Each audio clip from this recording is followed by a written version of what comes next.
नमस्कार मेरे प्यारे बच्चों, स्वागत है आपका। मेरे प्यारे बच्चों, आज का जो क्वेश्चन है आपका शाब्दिकरण पर संक्षिप्त टिप्पणी है। शाब्दिकरण पर संक्षिप्त टिप्पणी, ठीक है। तो शाब्दिकरण किसे कहते हैं वो देखते हैं। तो मेरे प्यारे बच्चों, जैसे आपने वसा या तेल या ग्लिसरॉल की क्रिया, यानी वसा है, तेल है या ग्लिसरॉल है, इनकी क्रिया जब आप क्षार यानी सोडियम हाइड्रोक्साइड से कराते हैं तो ये अपने अम्लीय संगत अम्लीय लवण में क्या होता है, परिवर्तित हो जाता है। परिवर्तित होकर एक लवण देता है। इस लवण को ही क्या कहते हैं, शाबन कहते हैं, और इस क्रिया को शाबनीकरण कहते हैं, ठीक है। तो देखते हैं मेरे प्यारे बच्चों, जब किसी तेल या वसा ग्लिसराइड एस्टर, जो ग्लिसराइड एस्टर है, को सोडियम हाइड्रोक्साइड विलयन के साथ गर्म करते हैं तो तेल या वसा, ये तेल या वसा जो था, ये संगत अम्ल के सोडियम लवण यानी शाबन में तथा ग्लिसरॉल में बदल जाता है। यानी सोडियम लवण एक देता है, सोडियम लवण, और देता है ग्लिसरॉल में बदल जाता है। इस अभिक्रिया को शाबनीकरण कहते हैं। बात समझ में आए? इस क्रिया को क्या कहते हैं, शाबनीकरण कहते हैं। क्लियर हुआ? तो मेरे प्यारे बच्चों, यह है ग्लिसराइड, ठीक है।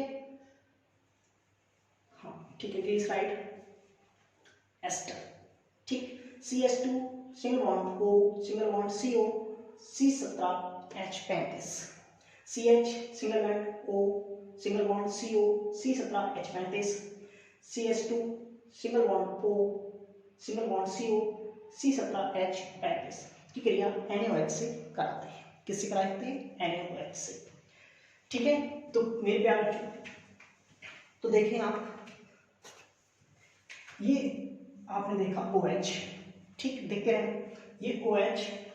देखो मैं यहां से क्या काम करूंगा मेरे प्यारे बच्चों, इतनी चीज ये बाहर निकाल दो, ठीक है।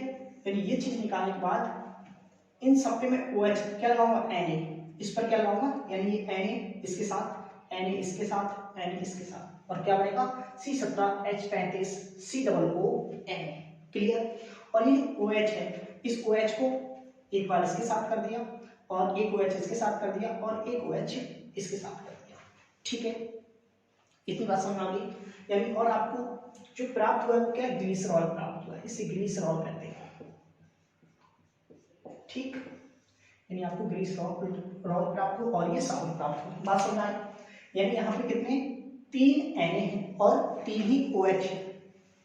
तो जो OH है वो CH2 के साथ चला जाता है, CH के साथ चला जाता है, और CH2 के साथ चला जाता है। बाकी C17H35 लिखा, देखो COO, इसे मैंने सही से लिखा COONA, ऐसे यहाँ पे C17H35 C17H35 COONA करके लिख दिया, ठीक है। अब इस अभिक्रिया में ग्लिसरॉल सह उत्पाद के रूप में बनता है, कहने को साथ साथ ग्लिसरॉल भी प्राप्त हो जाता है, ठीक है। यानी बनाते तो साबुन है, लेकिन साथ में क्या बन जाता है, ग्लिसरॉल भी बन जाता है, ठीक। इसीलिए इसे कहते हैं सह उत्पाद, साथ साथ बन जाता है, ठीक है। अब अच्छे साबुन की कुछ विशेषताएं होती हैं। अच्छे साबुन की क्या विशेषताएं हैं? साबुन स्पर्श में चिकने व मुलायम होने चाहिए, साबुन क्षार रहित होने चाहिए, क्योंकि क्षार त्वचा और कपड़ों को क्या पहुंचाते हैं, हानि पहुंचाते हैं, ठीक है। साबुन अल्कोहल में मिले होने चाहिए, ठीक। और साबुन में कीटनाशक पदार्थ मिले होने चाहिए, ठीक। पहले आप इसे 2 सेकंड तक देखें, फिर मैं आपको दोबारा से फिर समझाता हूं, ठीक है।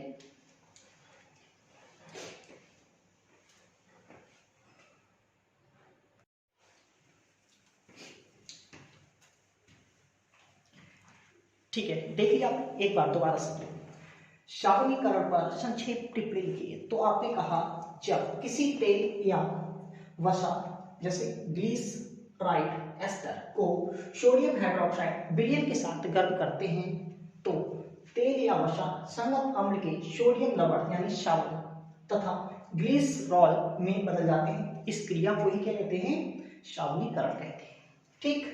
अब ये क्या है आपका glyceride ester CH2 single bond O single bond CO C17H35, CH single bond O single bond CO C17H35, CH2 single bond O single bond CO C17H35। ठीक, और यहाँ पे आपका क्षार NaOH है। अब मेरे प्यारे बच्चों, ये जो Na है आपका, ये Na C17H35 C double O, यानी ये दोनों O लिख लिए, ठीक है, फिर लास्ट में लगा दिए Na, यानी यहां से यहां तक ये टोटल मैंने इसे कैसे लिख दिया, C17H35 और C डबल O Na, ये बना दिया, ठीक है, यानी Na इसके साथ कर दिया, ऐसे Na इसके साथ कर दिया, ऐसे Na इसके साथ कर दिया, ठीक, और ये बना दिया। अब यहाँ पे क्या बचा आपका, यहाँ पे बचा आपका OH, इस OH को एक बार इसके साथ लगा दिया, एक बार इसके साथ लगा दिया और एक बार इसके साथ लगा दिया, तो ये बना ग्लिसरॉल। ठीक, समझ आ गया। अब इनका नाम लिख दिया, साबुन, ग्लिसराइड, एस्टर और ग्लिसरॉल। इस अभिक्रिया में जो ग्लिसरॉल है वो सह उत्पाद के रूप में बनता है। अच्छे साबुन की कुछ विशेषताएं होती हैं। साबुन स्पर्श में चिकने व मुलायम होते हैं, जो अच्छे साबुन होंगे वो स्पर्श में मुलायम व चिकने होंगे। दूसरा, साबुन क्षार रहित होना चाहिए, क्योंकि क्षार रहित होने से ये फायदा है कि उससे आपके जो त्वचा और जो क्षार है वो त्वचा और कपड़ों के लिए क्या होता है, हानिकारक होता है। ठीक, उसके बाद साबुन अल्कोहल में विलय होना चाहिए, जो साबुन है वो अल्कोहल में विलय होना चाहिए। नंबर जो 4 है वो है साबुन में कीटनाशक पदार्थ होना चाहिए। ठीक, मुझे उम्मीद है आपको इतना समझ में आया है। अब एक बात और मेरे प्यारे बच्चों, फिर हमने सुना है मृदु साबुन और कठोर साबुन। ठीक, मृदु साबुन और कठोर साबुन ये आपने सुना होगा। क्वेश्चन आएगा कि साबुन पर टिप्पणी लिखी और मृदु साबुन और कठोर साबुन में अंतर बताइए। तो पहले तो ये हो गया। अब मैं जो बोलूंगा आप उस चीज को ध्यान से सुनेंगे। मृदु साबुन और कठोर साबुन में अंतर या विभेद क्या है? तो मेरे प्यारे बच्चों, जब साबुन का निर्माण किया जाता है तो साबुन निर्माण के समय वसा और तेल के अतिरिक्त कास्टिक पोटास, एक होता है कास्टिक पोटास जिसे KOH कहते हैं। ठीक, एक होता है कास्टिक सोडा जिसे NaOH कहते हैं। ठीक, जब साबुन आप लिखेंगे, यानी आप कहते हैं मृदु साबुन और कठोर साबुन में अंतर, तो सुने, जब साबुन निर्माण के समय वसा के अतिरिक्त कास्टिक पोटास का प्रयोग किया जाता है, कास्टिक पोटास। दोबारा सुने, जब साबुन निर्माण में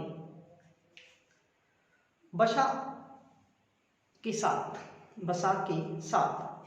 कास्टिक पोटास का प्रयोग किया जाता है तो जो साबुन बनते हैं वो मृदु साबुन बनते हैं। कैसे साबुन बनते हैं? मृदु साबुन बनते हैं। ठीक, मृदु साबुन जो है वो जल के साथ अधिक झाग देते हैं। ठीक है, यानी ये जो क्या है, मृदु साबुन जल के साथ अधिक झाग देते हैं। ठीक, ऐसे दूसरा, अब कठोर साबुन।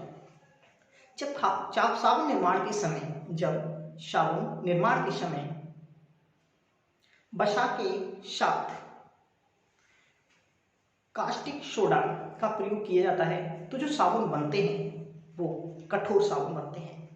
कठोर साबुन जल में कम झाग देते हैं। ठीक है, यानी कठोर साबुन जल के साथ कम झाग देते हैं। यही है दोनों में अंतर। दोबारा सुनिए एक बार, मृदु साबुन और कठोर साबुन में क्या अंतर है? जब साबुन निर्माण के समय वसा के साथ कास्टिक पोटाश का प्रयोग किया जाता है तो जो साबुन बनते हैं वो मृदु साबुन बनते हैं। ठीक, ये साबुन जल में घुलकर अधिक झाग देते हैं। अब आते हैं हम कठोर साबुन पर। जब साबुन निर्माण के समय वसा के साथ कास्टिक सोडा का प्रयोग किया जाता है तो जो साबुन बनते हैं वो कठोर साबुन बनते हैं। कठोर साबुन जल के साथ कम झाग उत्पन्न करते हैं। यही दोनों में अंतर है। तो पहले साबुनीकरण क्या है, इनके अच्छे साबुन की विशेषताएं, और इस रिएक्शन को बार बार जरूर लिख के देखेंगे। आसान है, बस 2 बार लिख के देख लेंगे, आपको समझ में आ जाएगा। और कठोर साबुन और मृदु साबुन में क्या अंतर है ये भी आपको याद करना होगा। ठीक है, तो बाकी मेरे प्यारे बच्चों मिलते हैं अगली वीडियो में अगले क्वेश्चन के साथ।